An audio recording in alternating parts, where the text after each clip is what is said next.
Good morning, students. IPM International School and College welcomes you to the I Learn class of Economics. And today I'll be teaching you the second chapter of Economics, that is Basic Concepts of Economics. Under this chapter, the first topic we'll be covering over here is classification of goods. So let's get started. Classification of goods. Now, goods have been divided into 5 broad categories, that is on the basis of nature, on the basis of value, on the basis of use, on the basis of durability, and on the basis of ownership. So first of all, we will study about the classification of goods on the basis of its nature. So on the basis of the nature, the goods have been divided into 2 broad categories. First one is the material goods and second one is the non-material goods. Now, material goods are the ones which are tangible in nature. Now, what do you mean by the term tangible? Tangible means something which can be touched and seen and which has its own definite shape and size. Another main characteristics of material goods are that they can be easily stored and shifted from one place to the another or from one human being to the another. Now over here you can see that some pictures are being given over here, like you can see clothes, you can see a scooter and you can see a television. So tell me, are these goods tangible in nature or not? Definitely yes. If we take an example of a TV, then TV is tangible in nature. Why? Because it is something which can be touched and seen. Secondly, it is something which has its own shape and its size. And thirdly, it can be easily stored and shifted from one place to the another. And one more important characteristics of TV over here is that it provides human satisfaction. Definitely yes, if you are watching a TV, then definitely it is going to provide you some kind of satisfaction. So one more important characteristics of material goods is that it helps in satisfying human wants. Now moving to non-material goods.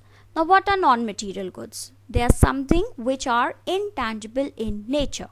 Intangible means what? Again, it means something which cannot be touched or seen.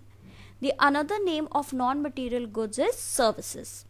Now again, if you take an example of the pictures over here. In one picture you can see that a doctor is treating his patient. In the next picture, you can see a judge delivering some orders. Now, over here, what you can analyze? When you are going to a doctor and you are receiving his or her service, so does that mean is it tangible in nature? Definitely no. It is something which you cannot see. It is something which you cannot touch. But definitely yes, you will attain some kind of satisfaction on receiving these services of the doctor. Similarly, let's take an example of a lawyer. A lawyer is dealing with your case in the High Court or in the Supreme Court. Now the services which is being provided by the lawyer is something which is intangible in nature. That is, it cannot be touched nor it can be seen. But again, does it provide you any kind of satisfaction? Yes, it provides human satisfaction. So that is why non-material goods are intangible in nature, because we cannot see them, we cannot touch them, but definitely we can attain a certain level of satisfaction from these goods. And again, the another characteristics is that they are helpful in satisfying human wants, and they can also be termed as the services. Now let's move on to the classification on the basis of value. Now on the basis of value, goods have been divided into 2 parts, that is the free goods and the economic goods. So what are the free goods? They are the free gifts of nature. Now first of all, understand that why they are termed as the free gifts of nature. They are termed as free gifts of nature because first of all, they are coming to us directly by the nature. It means that in order to obtain such goods, we do not have to put any kind of human effort. And why they are known as the free gifts? Because again, in order to obtain these free goods of nature, we do not have to spend any kind of money. So that is why altogether they are termed as the free gifts of nature. Now let's take an example of the pictures given below. The first picture is showing you the picture of a sunlight. Now you tell me, in order to obtain sunlight, are you required to put in any kind of human effort? Or are you required to spend any amount of money? The answer to these two questions is no. In order to obtain sunlight, we are not putting up any kind of human effort. Neither we are spending any kind of money in order to obtain them. So that is why they are known as free gifts of nature. Another characteristics of free goods are that they are not scarce. Scarce means there is no shortage of these goods. Now again, do you think there is a scarcity of sunlight or shortage of sunlight in the economy or in the world? Again, the answer to this question is no. Now moving to the next kind of good, that is the economic goods. Now they are just the opposite of the free goods. It means that they are not freely available. That is, they have an exchange value. That is, it can be acquired only after paying the price for those commodities. Not freely available means what? Whenever you want to purchase these economic goods, as a consumer, as a human being, at every point of time you will be required to pay the prices of those goods. And whenever you are paying the prices of that commodity, that is known as the exchange value. Now let us again take the example of the pictures given below. The first picture is showing milk, second clothes, and third is fruits and vegetables. Now all these goods will be termed as economic goods because they are not at all freely available in the economy.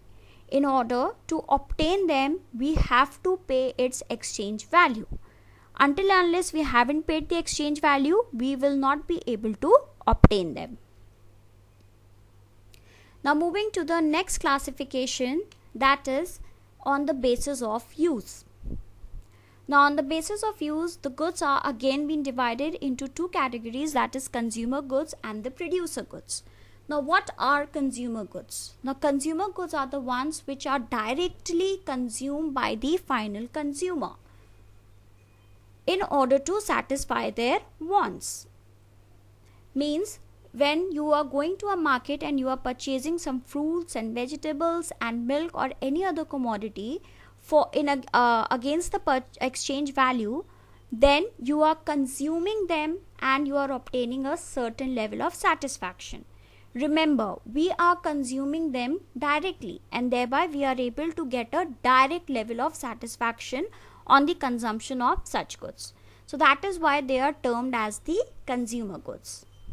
Second one is the producer goods. The producer goods are also known as the capital goods, and they are the ones which are used by the producer for the further production of goods and services. Now let's take an example of the pictures given over here. There is a picture of a machine and some tools and equipments are also shown over here.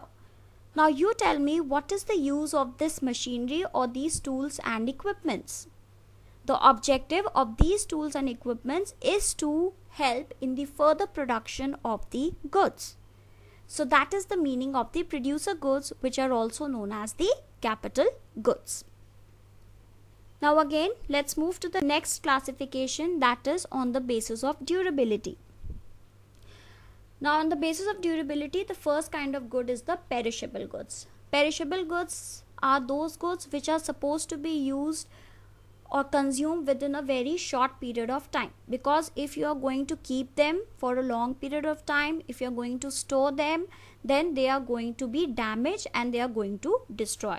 The example is given over here, like fruits, vegetables, eggs, flowers. All these things are the example of the perishable goods which are supposed to be consumed very quickly. Second one is the durable goods. Now durable goods are the ones which can be used over a very long period of time.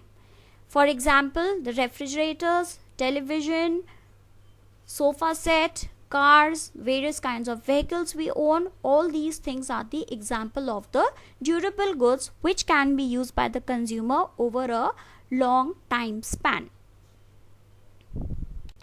Now next one is the classification of goods on the basis of ownership. Now on the basis of ownership, the first one is the private goods.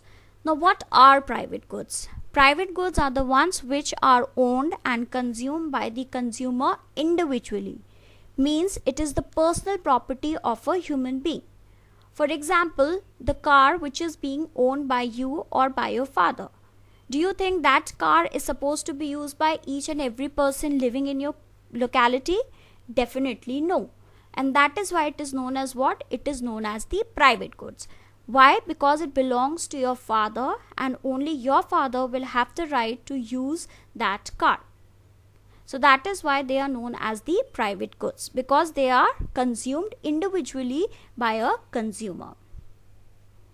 Next one is the public goods. Now the goods which are consumed and used by a group of individuals collectively, they are known as public goods. Let's take an example of a park. Now you tell me, is park a private good or a public good? It is a public good. Why it is a public good? Because it is not supposed to be used only by you. It is not supposed to be used only by your friends or only by your family. But it is a public property. Public property means it is supposed to be used by each and every people living in the society. So that is the example of the public good. Similarly, the services of the defense, the services of the firefighters, all these things falls under the category of the public goods. So I think the classification of the goods on the 5 various categories are absolutely clear to all of you. Thank you.